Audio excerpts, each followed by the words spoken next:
Êxodo, capítulo 1, versículo 1, diz assim: Estes, pois, são os nomes dos filhos de Israel que entraram no Egito com Jacó. Cada um entrou com a sua casa: Rúben, Simeão, Levi, Judá, Isacar, Zebulon, Benjamim, Dan, Naphtali, Gad, Aser. Todas as almas, pois, que descenderam de Jacó foram 70 almas. Assim, todas as almas descenderam de Jacó foram 60 almas.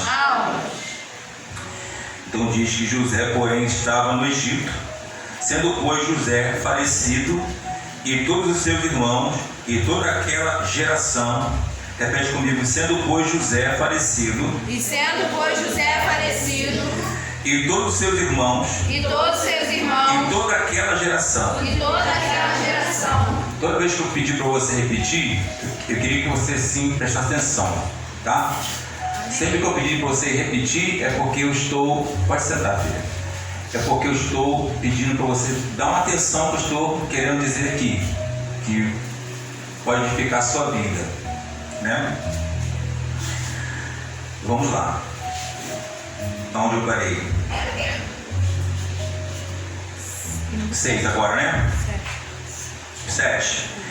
E os filhos de Israel frutificaram e aumentaram muito e multiplicaram-se e foram fortalecidos grandemente, de maneira que a terra se encheu deles. Depois levantou-se um novo rei sobre o Egito, que não conheceram a José. Repete comigo. Depois levantou-se um novo rei sobre o Egito, que não conhecera a José, o qual disse a seu povo: Eis que o povo dos filhos de Israel é muito e mais poderoso do que nós.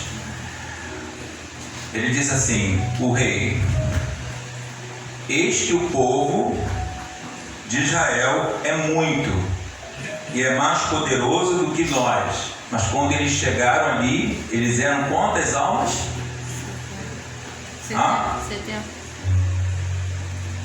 70.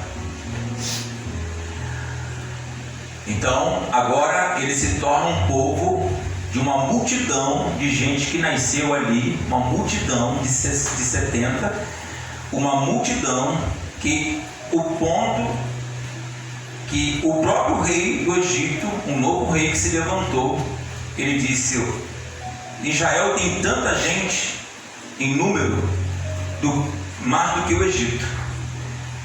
Então eles cresceram tanto que o povo de Israel era muito mais do que os próprios egípcios naquela terra, porque Deus o abençoava, a bênção de Deus estava sobre Israel. Amém? Amém. Guarda isso no seu coração, para que você seja ministrado.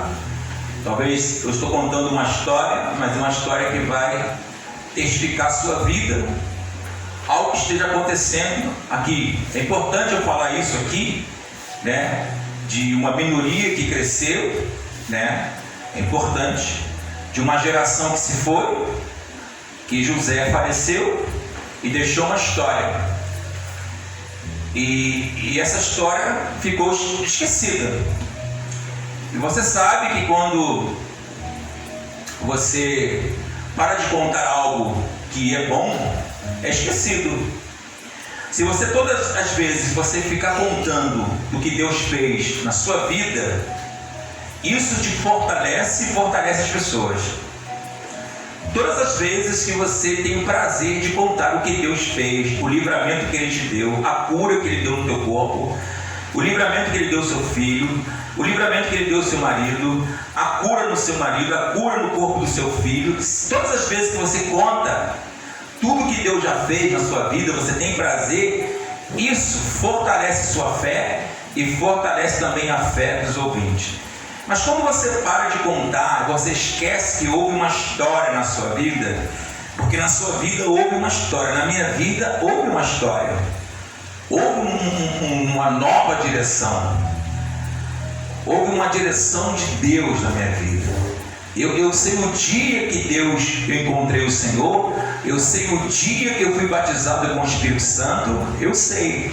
O dia que eu encontrei Jesus foi numa quinta-feira. O dia que eu fui batizado com o Espírito Santo foi numa segunda-feira, em cima daquele monte. Se você de dia olhar para trás, você vê aquele monte lá em cima, naquele pico lá. Eu estava lá 2 horas da manhã sendo batizado com o Espírito Santo. Então eu sei.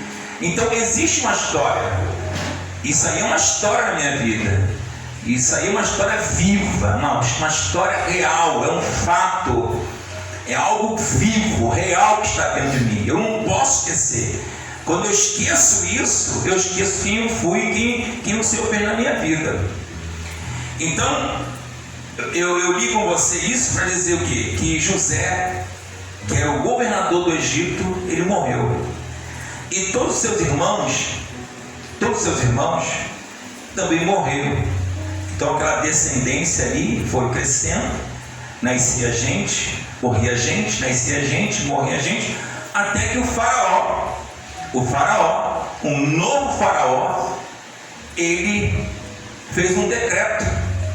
Ele observou com muita astúcia que aquele povo Israel estava crescendo. A igreja representa hoje Israel. A igreja, ela cresce na terra. E o que incomoda o diabo é a igreja. O que incomoda não é o cara que está lá fora na macumba, o outro que está lá fora no bar, o outro que está na prostituição. Isso não incomoda o inimigo. O que incomoda o inimigo e a perseguição é com a igreja. Tudo que é relacionado à igreja, pastores, o corpo de Cristo, é uma perseguição na terra. Querem matar, querem fechar os templos, querem fazer leis para fechar os templos. Então existe uma atuação do inferno para tentar paralisar a igreja, fechar a igreja. Mas a boa notícia, fala assim, a boa notícia que Jesus disse que as portas do inferno não prevalecerão contra a igreja. Você pode bater palma e glorificar o nome do Senhor.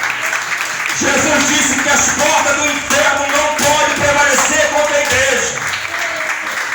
Então o faraó, repetindo, um novo faraó, observou aquele crescimento de gente, mais do que os egípcios, porque as mulheres israelitas eram mulheres que tinham saúde, eram as mulheres sábias, eram as mulheres que tinham a bênção de Deus, né? Não havia ali, não conta a Bíblia que havia esterilidade, não havia esterilidade.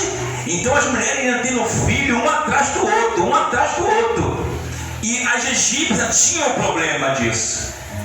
Então aquele faraó, ele observou. O diabo, ele te observa.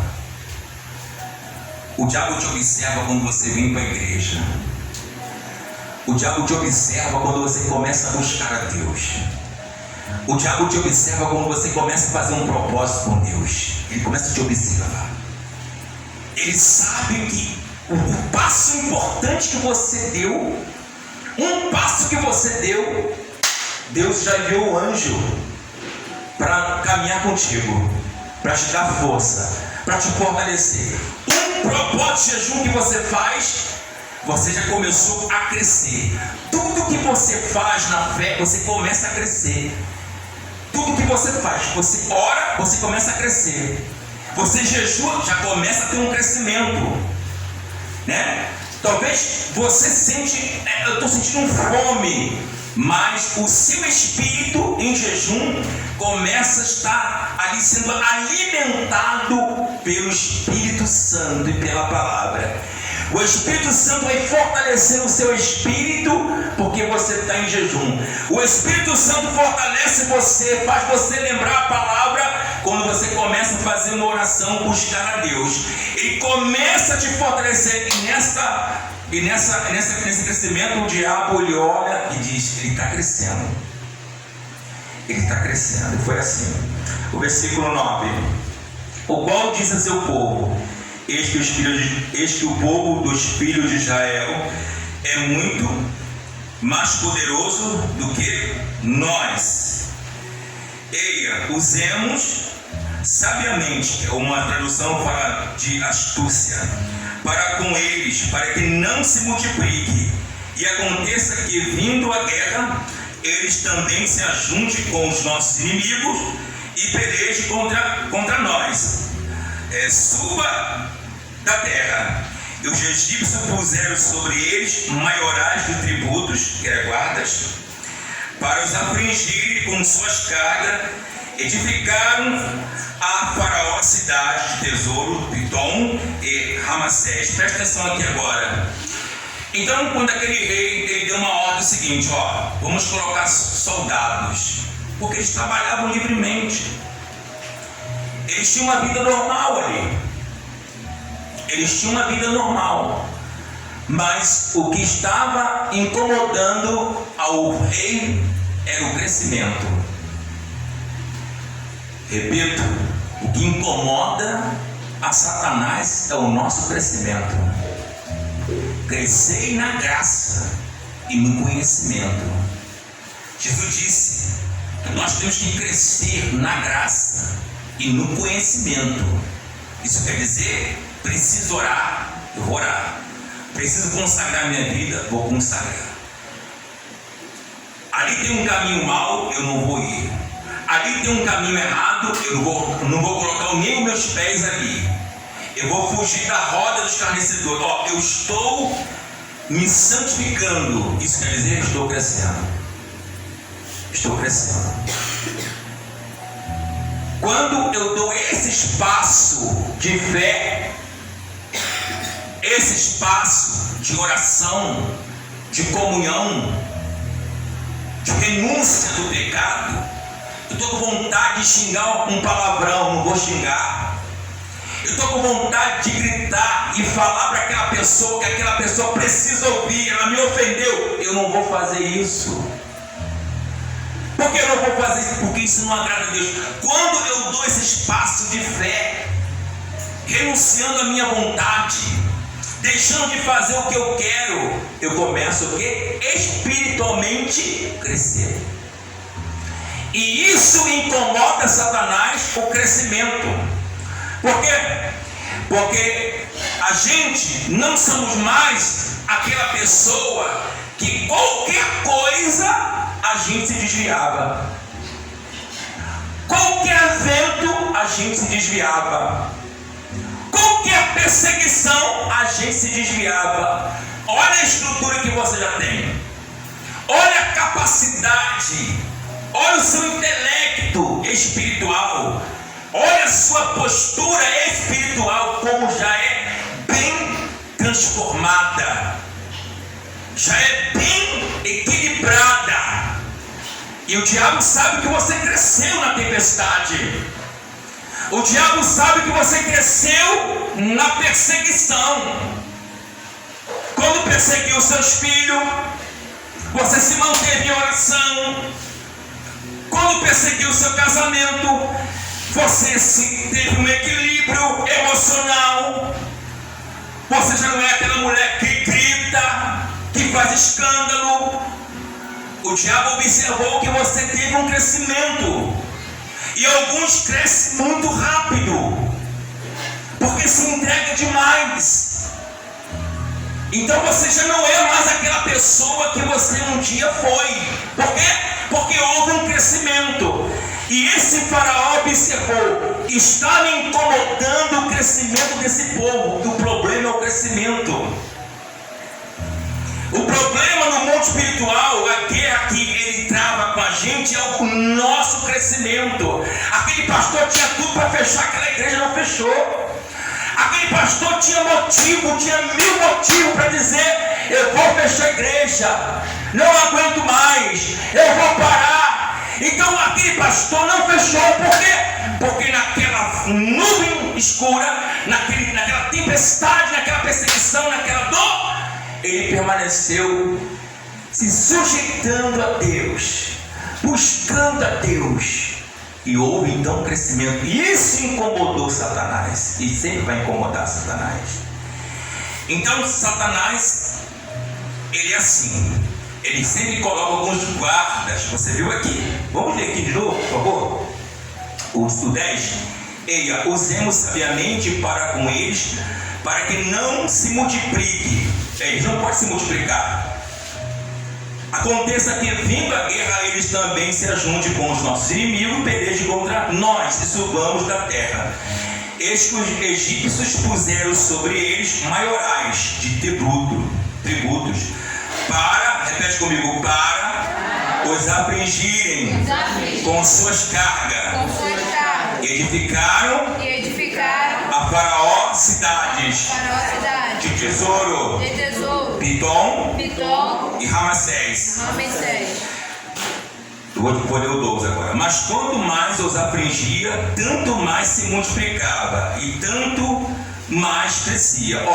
No meio da perseguição do seu casamento, que você tem que crescer. É o que Deus está querendo despertar em você. É o que Deus está querendo. Quanto mais Satanás aperta o seu casamento, ela vai terminar. Ela vai separar do marido dela. Ela vai separar. Agora ela vai. Você persevera. Você ora pelo seu marido, pelo seu casamento. O que acontece? Você cresce. Por quê? Porque Satanás apostou que você ia se separar. Satanás apostou que você ia abandonar a sua família. E você não abandonou. Você não fez a sua vontade, mas você fez a vontade do Pai que está no céu. Ore pelos seus inimigos. Fala bem daquele que fala mal de você. Fazendo assim, você será como o Pai Celestial, um filho. Querido, é na perseguição que a gente começa a crescer. É na guerra que a gente começa a crescer. É na batalha espiritual que a gente começa a crescer. E ele começou a observar que quanto mais aqueles guardas, e o diabo às vezes, ele se coloca ao seu lado e ele aumenta a sua pressão, ele aumenta os seus problemas. O diabo se coloca ao seu lado porque ele foi enviado através de bruxaria, através de magia. O diabo foi enviado para a sua casa para aumentar os seus problemas, aumentar a sua ansiedade, aumentar os seus desejos carnais. Ele vai para o seu lado para aumentar suas cargas. Não é assim? Não há um momento na vida que você sente que está carregando um fardo pesado demais. Não há um momento na vida que você parece que está carregando o seu casamento nas costas. Não é assim? Você parece que está carregando sua família nas costas e você diz, não aguento mais. Não é assim? Assim também, esse rei, ele mandou alguns guardas para afligir o povo, afligir, multiplicando o peso do trabalho. Porque ele sabe, se eles ficarem cansados, se eles ficarem tão afadigados um com o outro, eles não vão nem ter tempo de ter relação sexual. Eles não vão nem ter tempo para ter uma família unida, porque eles vão estar tão cansados de tanto trabalhar, que eles vão parar de fazer filhos e vão parar de crescer. Glória a Jesus. Eu quero que você leia novamente o 12 comigo. Mas quanto mais os afligia, tanto mais se multiplicava e tanto mais crescia, de maneira que se enfadavam por causa dos filhos de Israel. Os egípcios faziam servir os filhos de Israel com dureza. Repete. Os egípcios faziam servir os filhos de Israel com dureza. Eu vou ler o 14. Assim lhe fizeram amarga a vida com dura servidão, em barcos, em tijolos, com todo o trabalho no campo e com todo o seu serviço em que os serviam com dureza. Dá trabalho para eles. A Agora eles vão ter que amassar o barro com os pés. Ó, eu vou pensar em ter relação, eu vou pensar em como família, se sentar como família. Não é assim? A pessoa sai de casa de manhã com o sol, volta só à noite. Não é assim? Não é assim? E quando a pessoa chega do trabalho em casa cansado, não tem nem tempo para sentar, para conversar com a família, para abraçar, para ter comunhão com os filhos. Está tão cansado que diz para a esposa: bota minha comida que eu vou dormir. Não é assim? É assim. É assim, ó. Eles começavam a multiplicar. O diabo começou a multiplicar usando esse egípcio, esse soldado, para que eles viessem amassar barro o dia todo, amassando barro. Imagina você cavar, depois de cavar, carregar a água que era longe, pegar a água, jogar no barro, pisar, tá duro ainda, volta lá, ir lá no rio, pegar a água, voltar, jogar no barro, até estar no ponto de fazer os tijolos, depois pegar, colocar os tijolos no fogo. Olha o trabalho, querido, que era. Olha o trabalho que era. Mas por que o rei disse: eles estão crescendo, eu não quero que eles cresçam, então vamos dar trabalho. Querido, a pessoa hoje está tão sobrecarregada, o dia está tão corrido, que as pessoas estão deixando uma história. Lembra de José? Eu li no começo para você. Havia uma história, querido, de um governador.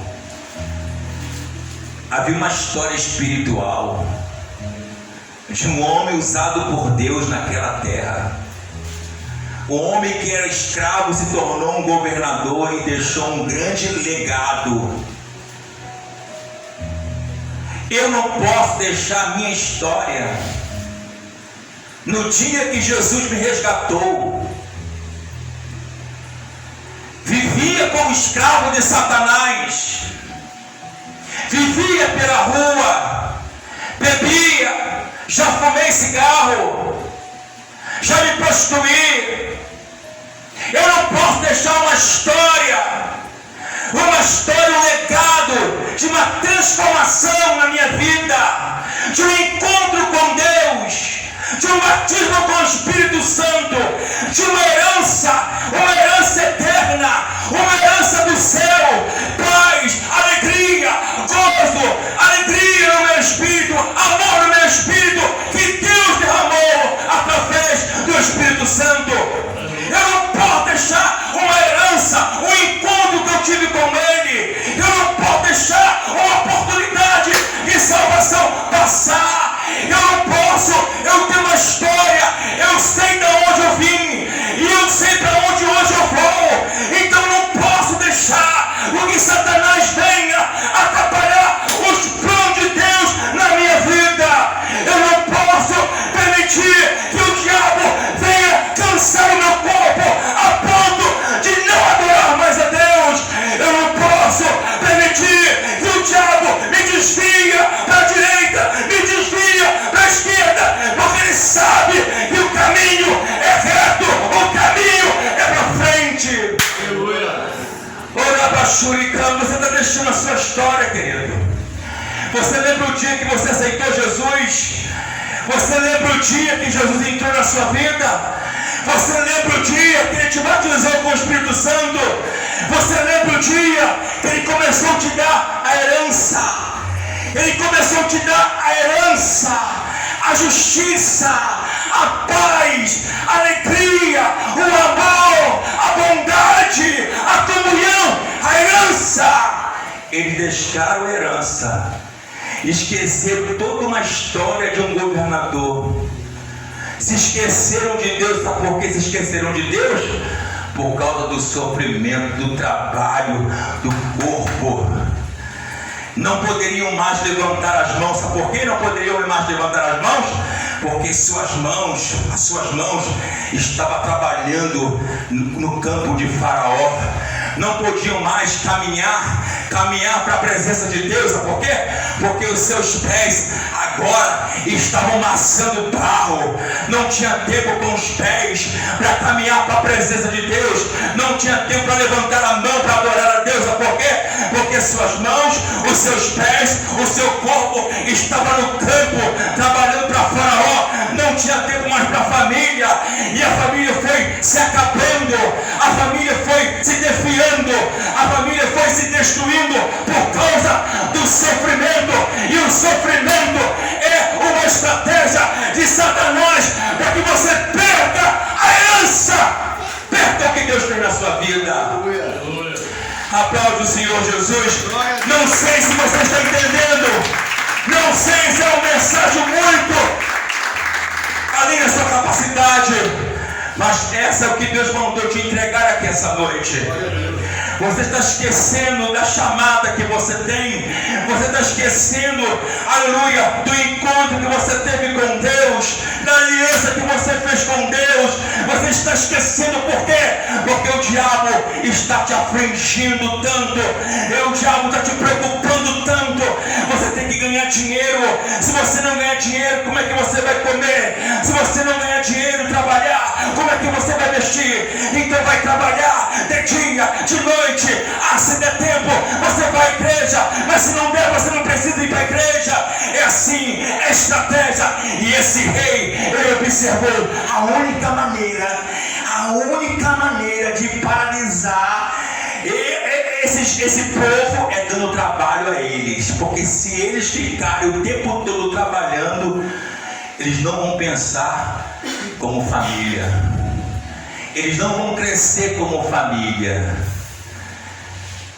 E a vida deles aqui, escuta, a vida deles aqui foram 400 anos. 400 anos sem falar com Deus. Há quanto tempo você não fala com uma pessoa? Tem alguém na sua família, um primo, um tio? Tem alguém na sua família que você não fala com aquela pessoa? Tem alguém? Eu não sei. Eu só estou fazendo uma pergunta. Eles ficaram 400 anos sem se comunicar. 400 anos o céu estava fechado. 400 anos que eles não poderiam levantar suas mãos porque suas mãos estavam cansadas. 400 anos que não poderiam se levantar porque o fardo estava pesado demais. 400 anos sem falar com Deus. 400 anos afastado de Deus. 400 anos sem comunicação com o céu. Por quê? Por quê, pastor? Por quê? Porque eles estavam aflitos, ansiosos, preocupados com a vida. Não tinham mais tempo de pensar no legado que José deixou. Não tinha tempo para pensar numa herança, porque foi morrendo gente, nascendo gente, morrendo gente, nascendo gente. E conforme ia morrendo e nascendo, aqueles que nasciam não sabiam da história de um governador de Deus naquela terra. Aleluia. 400 anos sem olhar para o céu. Eu não sei há quanto tempo você está sem olhar para o céu. Olhar para o céu e começar a ter um relacionamento. Eu não sei.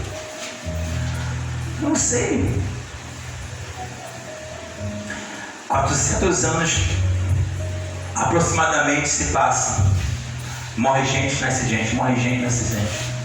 Até. Assim, até. Que um dia. Eles começaram. A clamar. Vamos lá. Capítulo 2, Êxodo.